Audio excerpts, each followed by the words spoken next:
Picture this. A man pulls into a parking lot. He's driving a 2003 Mercedes S-Class. Silver, a little faded, one hubcap slightly off-center. The leather inside is cracked at the edges. The navigation screen hasn't worked in years.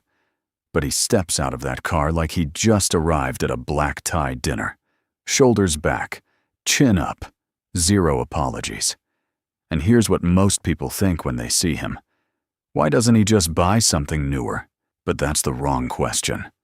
The right question, the psychological question, is this. What does that car mean to him?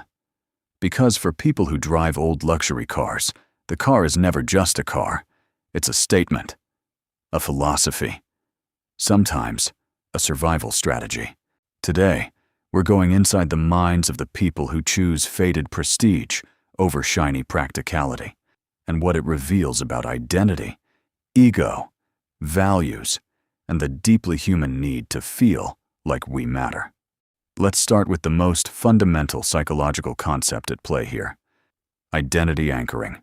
Psychologists define identity anchoring as the process of tying your sense of self to an object, role, or symbol, so that the object doesn't just represent who you are, it holds who you are in place. For most people, a car is transportation. For some people, a car is an identity document. And when that car was once a luxury vehicle, a BMW 7 Series, a Jaguar XJ, a Lexus LS, it carries a specific kind of identity weight. It says, I was someone who arrived. I was someone who made it. Even if that was 15 years ago, even if the paint is peeling, the car remembers. This is not delusion. It's actually a well-documented psychological behavior called self-concept maintenance, our subconscious drive to protect the story we tell about ourselves. When a person can no longer afford the newest luxury vehicle, the old one becomes a fortress, a symbol that says, I haven't fallen. I'm still that person. The car isn't outdated. The car is evidence. And here's the fascinating part. Studies on consumer behavior show that people form stronger emotional bonds with objects that carry personal history. The longer you've owned something, the more it becomes you. Selling it isn't just downsizing. It feels like self-erasure. Now, not everyone who drives an old luxury car is operating from the same place. Psychologists who study status and consumption have identified two distinct patterns. The first, status preservation. The second, status transcendence. People in the status preservation group drive their old Mercedes or Audi because the badge still signals something to the world, and they need the world to see it. The car is doing emotional labor. It's managing how they fear being perceived. Deep down, there's anxiety. If I give up this car, what do I become? This group tends to over-explain the car. They'll mention the original price. They'll tell you about the model's heritage. They'll say, these old ones were built better. And sometimes that's true, but sometimes it's armor. Then there's the status transcendence group. These are the people who genuinely don't care what you think. And ironically, that makes them fascinating.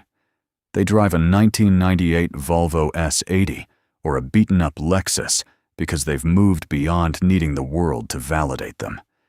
The car is old because they found something they loved, and love doesn't expire on a depreciation schedule. These people often have high psychological security, what researchers call trait self-esteem stability. They don't need external signals to feel good about themselves. So the peeling badge becomes almost a flex. I don't need to perform wealth for you. Same car. Two completely different psychological landscapes inside. Here's where it gets deeply emotional. For a significant group of old luxury car drivers, the vehicle is a time machine. Not metaphorically, psychologically. There's a concept called object-evoked nostalgia. The idea is that certain objects don't just remind us of the past, they return us to it. The smell of the leather, the particular sound of the door closing, the way the steering wheel feels. These sensory details bypass rational thought and drop us directly into an emotional memory. A man who bought his first BMW at 35, when his business was thriving, his marriage was good, his kids were still young, and is now 58, divorced, semi-retired. That car carries an entire life inside it. Getting in isn't just driving. It's visiting a version of himself that felt possible, that felt whole. And here's the painful, beautiful truth about that. Psychologists call this temporal self-appraisal, the way we compare our current selves to our past and future selves. When the present feels diminished, we instinctively reach toward the past for comfort and self-worth. The old luxury car becomes a vessel for that reaching. This isn't weakness. It's one of the most human things there is. The refusal to fully let go of a self you once loved. Some people keep photo albums. Some people keep the car. Now let's flip this completely. Because there's another group who drive old luxury cars, and their psychology couldn't be more different from everything we've talked about so far. These are the deliberate ones, the people who could buy something new, who have the money, who simply choose not to. And this behavior has a name in consumer psychology: conspicuous non-consumption. Originally coined as the opposite of Thorstein Veblen's concept of conspicuous consumption, the idea of displaying wealth through purchases, conspicuous non-consumption is the deliberate rejection of that display. You've seen these people. The quietly wealthy engineer driving a 2005 Lexus LS with 240,000 miles. The successful architect in a decade-old E-Class with a coffee stain on the passenger seat. The millionaire who refuses to upgrade because it feels wasteful, performative, or simply unnecessary. For these individuals, the old luxury car is a signal, but one aimed at a very different audience. It says, "I don't need to prove myself to you. My worth isn't on wheels." Research on high net worth individuals consistently shows that the wealthiest people are often the least likely to display it. Not from insecurity, from the opposite. From a deep, settled sense of self that doesn't require an audience. The old luxury car in their hands becomes a quiet philosophy, a daily act of values-driven living. There's one more dimension to this, and it's the most personal. Some people drive old luxury cars because they built a relationship with them, not a metaphor, an actual relationship. Psychology of attachment, developed by Bowlby, expanded by countless researchers since, tells us that humans are wired to form emotional bonds. And while we typically apply this to people, we form genuine attachments to objects too, especially ones we've cared for over time. A man who has replaced the brakes himself, who knows exactly what sound the engine makes when it's cold, who has driven that car through job losses in new cities and the first day of his kid's school. That car is not a machine to him. It's a companion. And letting go of a companion, even one made of metal, triggers real psychological grief. John Bowlby called attachment bonds a psychological tether. And the dissolution of those bonds, whether through loss, separation, or sale, produces a measurable emotional response. This is why some people will spend more money maintaining an old car than a new one would cost. It's not irrational, it's loyalty, it's love in the language of objects. So what does all of this tell us?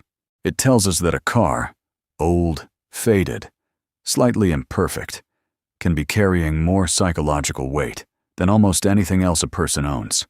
Can be an identity anchor, a status shield, a time machine, a quiet protest, a mechanical companion that has witnessed a whole human life and refuses to be discarded just because something newer came along.